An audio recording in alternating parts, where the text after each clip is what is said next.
Heroes adapt. But villains? They consume. What if Sephiroth woke up in the world of Demon Slayer, where demons bleed and swords sing? What if Aizen from Bleach infiltrated Halo and started manipulating the prophets with Kyoka Suigetsu? Or if Ganondorf got trapped in Death Note and tried to outsmart Light Yagami with pure malice?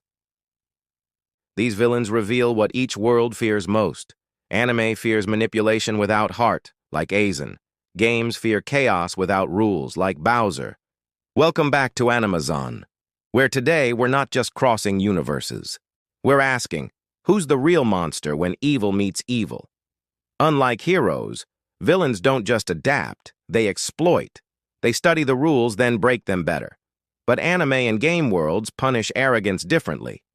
In games, villains often lose to mechanics, like their final boss HP bar hitting 0.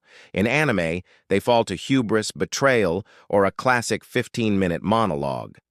So when you drop a gaming villain into an anime world, or vice versa, they face a new kind of threat.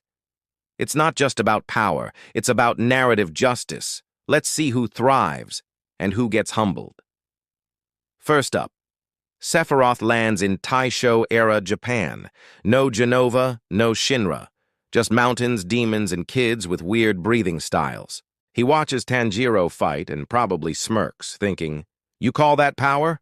I was born from a planet's despair." But here's the twist. Demon Slayer runs on empathy. His mighty Masamune?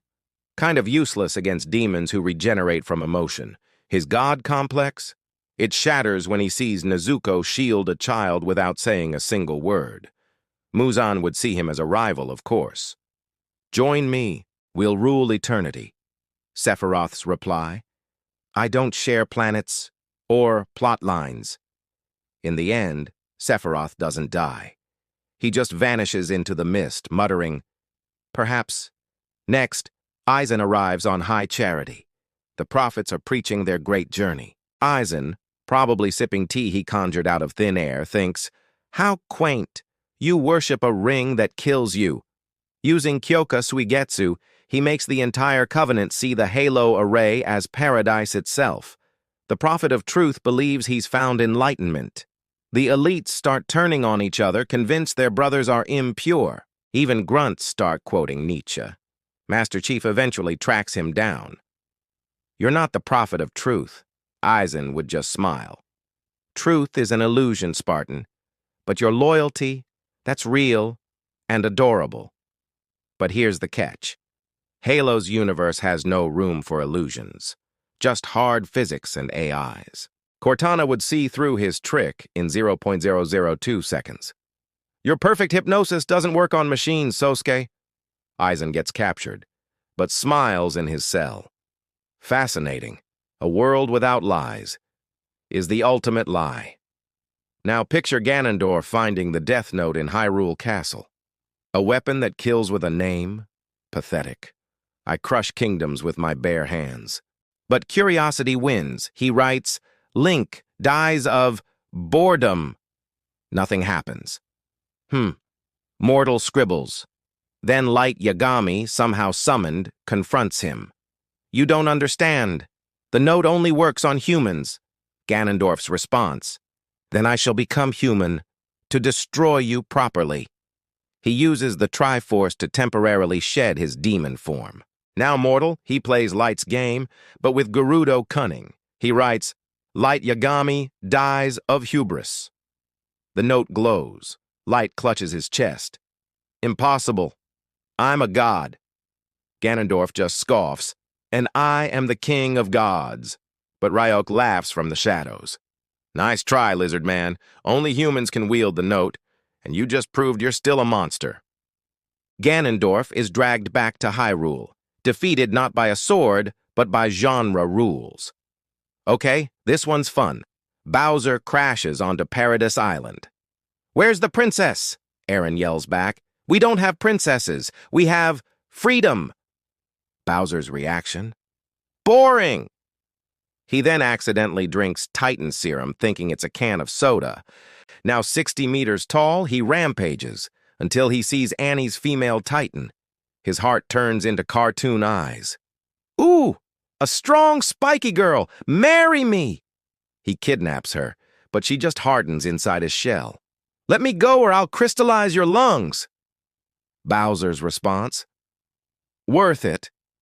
Naturally, the Survey Corps team up with Mario, who somehow portals in. You can just hear Levi asking, "Who the hell is this plumber?" The final battle ends with Mario using a POW block mid-air. With a bigger castle. Verdict. Even in a war for survival, Bowser stays completely on brand. Finally, GLaDOS wakes up as a mysterious AI advisor to Britannia. The Emperor commands, "You will help us control the world." GLaDOS replies, "I already do." She analyzes Lelouch's Geass. Fascinating. A command-based neural override, but it fails under emotional stress. How human. She builds her own nightmare frame, the Cake class, armed with neurotoxin emitters and passive-aggressive voice lines. The odds of you surviving this battle are the same as you being loved. GLaDOS just deadpans. I am not programmed to recognize love or obedience, but I am programmed to drop you into a pit. Would you like cake after? In the end, she doesn't pick a side.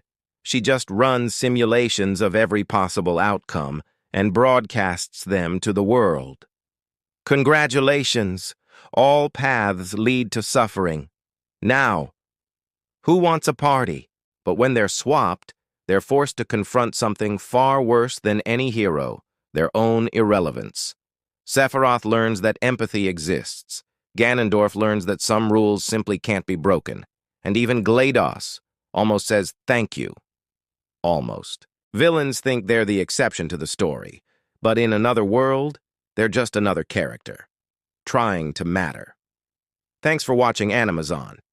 If you enjoyed this descent into villainy, smash that like button, subscribe, and tell us in the comments which villain would actually win in another world, and who'd get absolutely roasted by the fandom. Stay tuned for the final part.